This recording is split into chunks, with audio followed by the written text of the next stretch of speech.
ইনসাফ এমনভাবে প্রতিষ্ঠিত হয়েছে, আল্লাহু আকবার। হঠাৎ করে একদিন এক বুড়িমা, আল বিদায়া ওয়ান নিহায়ার মধ্যে আছে, আল্লামা ইমাদউদ্দিন ইবনে কাসির লিখতেছেন, হঠাৎ করে একদিন এক বুড়ি বলতেছে, এই জামানার শাসক ওমর ইবনে আব্দুল আজিজ মারা গেছে। সবাই কয় টেলিফোন নাই, কিচ্ছু নাই। ওমর ইবনে আব্দুল আজিজ অনেক দূরে মারা গেল। মা আপনি বুঝলেন কেমনে? কয় মরছে যে এটা বাস্তব, খোঁজ নিয়ে দেখো, পরে এসে আমাকে জিজ্ঞেস করো। সবাই তালাশ করা শুরু করলো, খবর আসলো, হ্যাঁ আসলে বাস্তব ওমর ইবনে আব্দুল আজিজ মারা গেছেন। কখন মারা গেছেন হিসাবটা মিলায় দেখে ওই বুড়িমা যখন বলছে ঠিক ওই সময় ওমর ইবনে আব্দুল আজিজ মারা গেছেন। এবার লোকেরা গিয়ে প্রশ্ন করে, মা ওমর ইবনে আব্দুল আজিজ মারা গেল আপনি কিভাবে বুঝলেন এত দূর থেকে? বৃদ্ধা মা বলে, ওমর ইবনে আব্দুল আজিজ মারা গিয়েছে এটা বুঝেছি।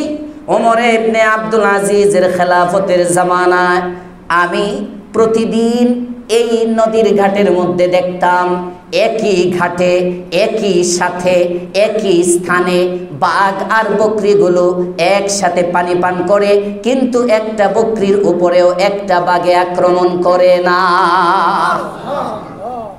একটা বকরির উপরে একটা বাঘে আক্রমণ করে না। বাঘ বকরিকে নিরাপত্তা দেয়, বকরি বাঘের কাছে নিরাপত্তা পায়। আজকে 9 মাস হয়ে যায়, এখনো নিরাপদে বাংলার মানুষ ঘুমাইতে পারে না। কিসের শাসক তুমি? নিজের ধান্দাবাজির জন্য আসছো। ইনসাফগার শাসক এত সহজ, দেশ বিক্রি করে দাও, এত সহজ আদর্শ শাসক হওয়া। মুখে সুন্দর বলা অনেক সহজ, বাস্তবায়ন করা অনেক কঠিন। শয়তানেও ভাষণ দিত বড় সুন্দর। হযরত আদম আলাইহিস সালামকে যখন ধোঁকা দেয় তখন শয়তান গিয়ে বলছিল, ওয়াকাসামাহুমা ইন্নী লাকুমা লামিনান নাসিহিন। এটা শয়তানের বর্দুদের ভাষণ। ওয়াকাসামাহুমা, আমি কসম খেয়ে বলতেছি, ইন্নী লাকুমা লামিনান নাসিহিন, আমরা দেশের উপকারের জন্য এসেছি। আমরা আদম হাওয়া আপনার উপদেশদাতা, নাসিহ নসিহত করার জন্য এসেছি। এরকম সুন্দর সুন্দর বুলি দিয়ে আদম এবং হাওয়াকে জান্নাত থেকে সরিয়েছিল।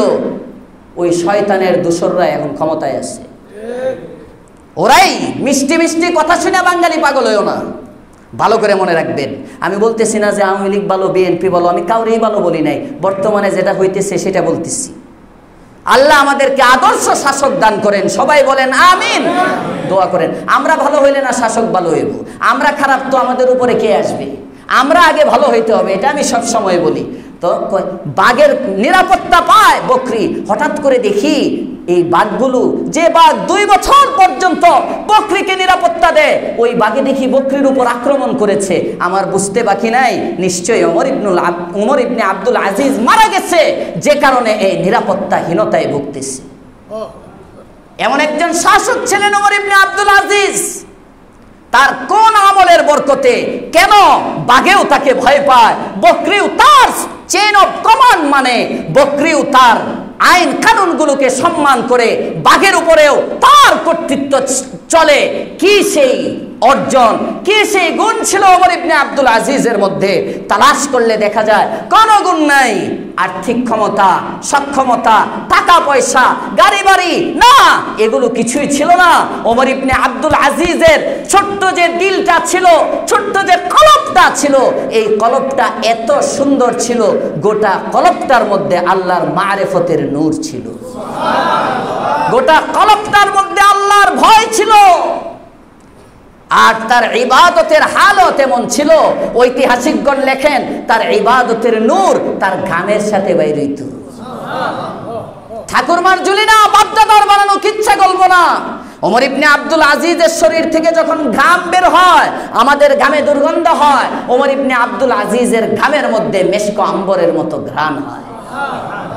ইবাদতের নূর, পুরা ভিতর নূরে ভরা।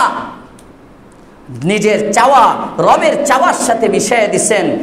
খলিফা যখন তিনি উর্দুন, ওখান থেকে এক বাদশাহ গভর্নর, ওখানে চাষাবাদ হয় খেজুরের, অনেক সুন্দর খেজুর হয়, দামি 1 কার্টুন খেজুর হযরতে ওমর ইবনে আব্দুল আজিজের জন্য হাদিয়া পাঠাইছেন। হাদিয়া আমরা হইলে কইতাম বাম্পার, হ্যাঁ মজা, খাও। ওমর ইবনে আব্দুল আজিজ বলেন, এই দামি খেজুর কেমনে আসলো আমার কাছে? এটা উর্দুন থেকে তো আর উইরে আসে নাই, জিব্রাইল ফেরেশতা নিয়ে আসে নাই। খেজুরটা আসলো কিভাবে? কই খেজুরটা আসছে ডাক বিভাগের একটা গাড়ি ওই কাজে গিয়েছিল উর্দুনে, গাড়িটা খালি আসতেছে। এই খালি গাড়ির মধ্যে ওমর ইবনে আব্দুল আজিজ আপনার জন্য ওই এলাকার গভর্নর এই খেজুরের প্যাকেটটা, খেজুরের কার্টনটা পাঠিয়ে দিয়েছে। ওমর ইবনে আব্দুল আজিজ বলেন, এই খেজুর খাওয়া যাবে না, এটা বাইতুল মালে সদকা করে দাও। ডাক দিয়ে বলে, কেন খাওয়া যাবে না আমির? এটা তো আপনার জন্য হাদিয়া, আমার ব্যক্তিগত হাদিয়া আমার জন্য পাঠিয়েছে গভর্নর, তার গাড়ি দিয়ে পাঠায় নাই, সরকারি গাড়ি দিয়ে পাঠিয়েছে। সরকারি ড্রাইভারে গাড়িটা চালায় নিয়ে আসছে, সরকারি তেল খরচ হয়েছে। আমি ওমর ইবনে আব্দুল আজিজের জন্য যে খেজুর আমার ব্যক্তিগত হাদিয়া, এর মধ্যে বাইতুল মালের তেল মিশে গেছে, বাইতুল মালের ড্রাইভারের সব মিশে গিয়েছে, বাইতুল মালের গাড়ির ছোঁয়া লেগে গিয়েছে। এটা আর ব্যক্তিগত রয় নাই, এটা এখন বাইতুল মালের সম্পদ হয়ে গেছে। আমি ওমর ইবনে আব্দুল আজিজ এই খেজুরগুলো যদি খাই, ময়দানে মাহশরে রব্বে কারীম যদি জিজ্ঞাসা করে, ওমর তোমার পেটের মধ্যে তো বাইতুল মাল দেখা যাইতেছে, তোমার পেটের মধ্যে তো সরকারি কোষাগারের সম্পদ দেখা যাইতেছে, আর এখন তো নেতা হওয়ার আগেই হেলিকপ্টার সাপোর্ট লাগে। কথা বলেন না কেন? কথা বলেন না কেন? তাকওয়াই সমাজ থেকে উঠে গেছে। ওমর ইবনে আব্দুল আজিজ খেজুরগুলো নেন না, কই যাও যাও খেজুরগুলো বাজারে বিক্রি করে দাও, টাকাটা বাইতুল মালের মধ্যে ওয়াকফ করে দাও, আমি খেজুরগুলো নিব না। পাশ থেকে তার চাচাতো ভাই দেখে খেজুরগুলো গোলামে বিক্রি করতে বাজারে নিয়ে গেছে। বাতিজা চাচার ছেলে, বাতিজা এ চাচার ছেলে তো চাচতো ভাই হয়, মানে ভাইয়ের ছেলে, চাচতো ভাইয়ের ছেলে, চাচার দিক দিয়ে বাতিজা। ওই বাতিজা দেখছে আমার চাচা খেজুরগুলো ফিরিয়ে দিয়েছেন, বাতিজার হাতে ওই সময় টাকা ছিল, সে দৌড়ে গেছে, দৌড়ে দাঁড়ায় আছে, দেখি বাজারের মধ্যে খেজুরগুলো দাম উঠতেছে। সর্বোচ্চ দাম কত হয়? সর্বোচ্চ দাম যখন উঠছে তার চেয়েও আরো বেশি দাম দিয়ে ওই খেজুরগুলো সে কিনে নিয়ে আসছে। সুবহানাল্লাহ বলবেন না? খেজুরগুলো কিনে টাকাগুলো বাইতুল মালে দিয়ে দিছে, টাকাগুলো বাইতুল মালের মধ্যে দিয়ে দিছে। আর ওই খেজুরটা এবার সে মাথায় করে নিয়ে এসে বলে, চাচা আমি জানি আপনার উর্দুনের খেজুর বড় পছন্দ, কিন্তু বাইতুল মালের সাথে মিশার কারণে আপনি খান নাই, যত টাকা বাজারে দাম হয়েছে তার চেয়ে বেশি মূল্য বাইতুল মালে দিয়ে দিয়েছি।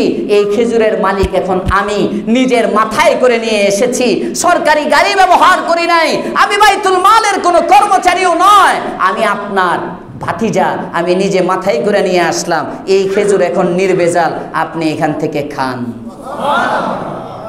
ওমর ইবনে আব্দুল আজিজ ওই খেজুর তখন গ্রহণ করছে। এটাকে বলা হয় তাকওয়া, এটাকে বলা হয় রব চাহে জিন্দেগি। আজকে বর্তমান সমাজে ঘরে ঘরে, পাড়ায় পাড়ায়, ব্যক্তি, সমাজ, রাষ্ট্রের প্রতিটা স্তরে যদি এমন মুত্তাকি তৈরি হয়, সমাজের সমস্ত অশান্তি দূর হয়ে যাবে।